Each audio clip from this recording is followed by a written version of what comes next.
நாத்தனார், அண்ணம்மா, இந்த அதிசயத்தை கேட்டியா? என்னமோ எங்க வீட்டுக்காரி 2 மாசமா முழுகாம இருக்காளாம். அதுக்கு அவ பண்ற அட்டகாசத்தை பார்த்தா எனக்கு என்னமா தான் இருக்குது தெரியுமா? தலைய சுத்துறதாம், மயக்கம் வரதாம், வாந்தி வரதாம், இன்னும் என்னெல்லாமோ சொல்றா. ஏன்னா வீட்டு வேலை செய்வதற்கு நான் ஒருத்தி இருக்கேனே இல்லையோ என்றாள் கங்கம்மா.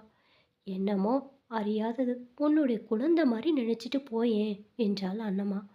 போயேன் போய் நான் உன்கிட்ட நாயங்கிட்ட வந்தேனே என்று அவள் மேல் எரிந்து விழுந்துவிட்டு அடுத்த வீட்டு ஆண்டாளிடம் மீர் சொன்ன அநியாயத்தை தெரிவித்தாள் கங்கம்மா. அவள் அதை கேட்டுவிட்டு, வீட்டு வேலைக்கு வேற ஆள் இருந்தா அவள் அப்படியா இருப்பா? இதுக்கு மேலேயே இருப்பா. எல்லாம் அவனுங்க கொடுக்குற செல்லம் என்று கங்கம்மாவுடன் ஒத்து ஊதினாள். கங்கம்மாவுக்கு பொழுது விடிந்தால் இதே வேலைதான். அவளுக்கு தன் தம்பி கந்தசாமியை பற்றியும் அவன் மனைவி வஞ்சியை பற்றியும் எவரை விடமாவது ஏதாவது குறை சொல்லவில்லை என்றால் பொழுது போகாது. பட்டணத்தில் வாழ்ந்து வந்த அவள் தன்னுடைய கணவன் சண்டைக்கு போய்விட்டதால் தம்பியின் வீட்டுக்கு வந்திருந்தாள்.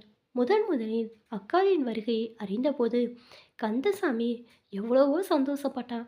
அக்கா வந்தால் வஞ்சிக்கு துணையாக இருப்பாள் என்று அவன் நினைத்தான். தான் இருக்கும் நிலையில் அவள் வருவதை பற்றி வஞ்சிக்கு முதலில் எவ்வளவோ சந்தோஷமாய்த்தான் இருந்தது. அதெல்லாம் இப்போது பகல் கனவாகிவிட்டது. அவள் வந்ததன் பயனாக தங்கள் வாழ்க்கையில் அவர்கள் அனுபவித்து வந்த தித்திப்பு கசப்பாக மாறியதான் மிச்சம். கங்கம்மாவுக்கு கபாலி என்றொரு பிள்ளை. பிள்ளை என்றாலும் பிள்ளை, மணியான பிள்ளை. வாய் ஒரு நிமிஷம் கூட அசையாமல் இராது. அன்று வஞ்சி கூழுக்காக கம்பு மாவு அரைத்து கொண்டிருந்தாள். எந்திரித்திருந்த மாவு கொஞ்சம் கொஞ்சமாக விழுந்து கொண்டிருக்கும் போதே கபாலி அவற்றையெல்லாம் கபலீகரம் செய்து கொண்டிருந்தான். தன் வேதனையை எவ்வளோ தூரம் சகித்து கொண்டு அந்த வேலையை செய்து கொண்டிருந்தாள் வஞ்சி. மனித இதயம் மண்ணாங்கட்டியா மாறுதல் இல்லாமல் இருப்பதற்கு அவளுக்கு ஆத்திரமாக வந்தது. பச்சை மாவை இப்படி தின்னா வயிற்றுக்கு என்ன ஆகும் என்று கேட்டபடி அந்த பிள்ளையின் கையை பிடித்து தள்ளினாள். உடனே அது அழுது கொண்டே அம்மாவிடம் சென்று முறையிட்டது. இந்த மாதிரி ஒரு நல்ல சந்தர்ப்பத்தை கங்கம்மா நழுவ விடுவாளா? திடுத்திடுவென்று ஓடி வந்து, ஏண்டி, உங்க அப்பா வீட்டு சொத்து என்னடி கெட்டு போச்சு? அந்த குழந்தை தன் மாமன் வீட்டில் அத்தனமா எடுத்து தின்ன சொந்தம் இல்லையா என்று அவள் வஞ்சியின் தாடையில் ஓர் இடி இடித்தாள். அந்த இடியில் வஞ்சி கீழே சாய்ந்து விட்டாள். அடுத்த கணத்தில் அங்கே வந்த கந்தசாமி, அக்கா, அந்த பெண்ணு என்னத்துக்கு அப்படி படுத்து கிடக்குது என்று கங்கம்மாவை விசாரித்தான். அது என்னத்துக்கோ என்று அலட்சியமாக சொல்லிவிட்டு சென்றாள் அவள். இந்த சமயத்தில் தன் கணவனின் குரலில் கேட்டு முக்கி முணங்கிக் கொண்டே எழுந்தாள் வஞ்சி. என்ன உடம்புக்கு என்று வஞ்சியை விசாரித்தான் கந்தசாமி. உடம்புக்கு ஒன்றும் இல்லை, கூழுக்கு இந்த மாவை அரைச்சிட்டு இருந்தேன்.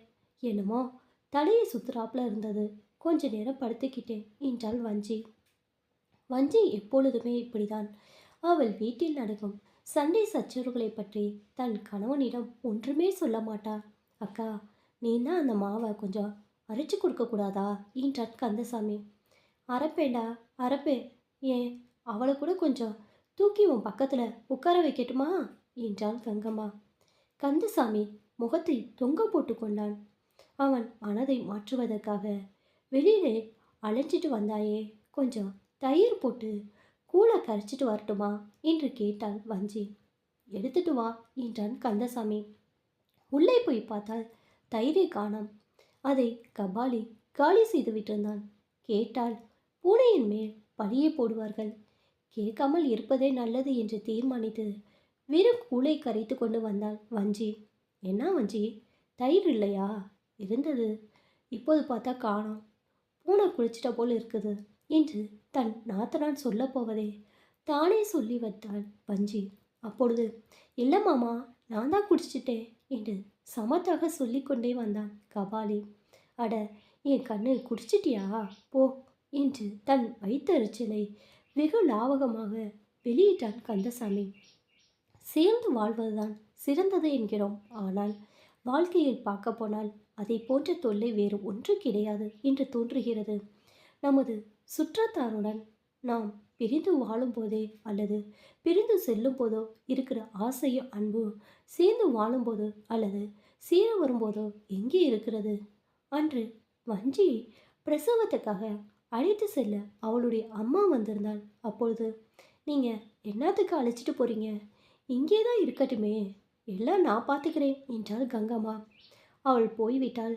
வீட்டு வேலைக்கும் சண்டைக்கும் ஆள் கிடையாது என்ற கவலை அவளுக்கு. இது தெரியாத வஞ்சி, ஆமாம்மா, எனக்கு கூட அவரை விட்டுட்டு வர்றதுக்கு என்னமோ மாறி இருக்கிறது. இங்கே தான் இருக்கிறேனே, எல்லாம் இந்த அம்மா பார்த்துக்கிறாங்க என்றாள். என்ன இருந்தால் 4 பேர் 4 சொல்லுவாங்க என்று சொல்லி வஞ்சியை தன்னுடன் அழைத்து சென்று விட்டாள் அவளுடைய அம்மா. அவள் வாழ்க. வஞ்சி பிரசவித்து 3வது மாதம் நடந்து கொண்டிருந்தது. கந்தசாமி தன் மனைவியை அழைத்து போக வந்தான். அவனுடன் செல்ல வஞ்சிக்கு எவ்வளவோ ஆசை.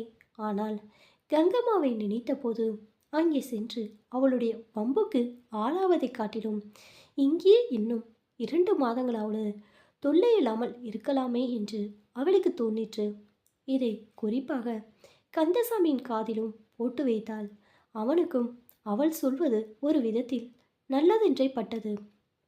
மறுநாள் கந்தசாமி தான் மட்டும் ஊருக்கு செல்வதற்காக ஆயத்தம் செய்து கொண்டிருந்த போது அவனுக்கு ஒரு கடிதம் வந்தது. அந்த கடிதத்தில் எழுதியிருந்தது இதுதான்: சிரஞ்சீவி கந்தசாமிக்கு ஆசீர்வாதம்.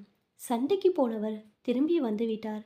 நேரே பட்டணத்துக்கு வந்த அவர் அங்கே தனக்கு வேலை பார்த்து கொண்டு இங்கே என்னை அழைத்து போக வந்திருக்கிறார். இந்த கடிதம் கண்டவுடன் நீங்கள் உடனே வந்து எங்களை அனுப்பி வைக்கவும். கங்கம்மா. இதை படித்ததும் வஞ்சி, இப்பவே நீயும் என்னோட புறப்பட வேண்டியதான் என்று துள்ளி குதித்தான் கந்தசாமி. அவனுடைய தோள்களை ஆசையுடன் பிடித்து தொங்கிக் கொண்டு, ஏ, அந்த கடிதாசில அப்படி என்ன எழுதியிருக்கு என்று கேட்டாள் வஞ்சி. விஷயத்தை சொன்னான் கந்தசாமி. அதை கேட்ட வஞ்சியின் வதனம் காலதேவனை கண்ட கமலம் போல் பூத்தது. இந்த காட்சி எந்த நாத்தனாருக்கும் பிடிக்காத காட்சிதான். ஆனால் ஏன் பிடிக்கவில்லை என்றுதான் தெரியவில்லை.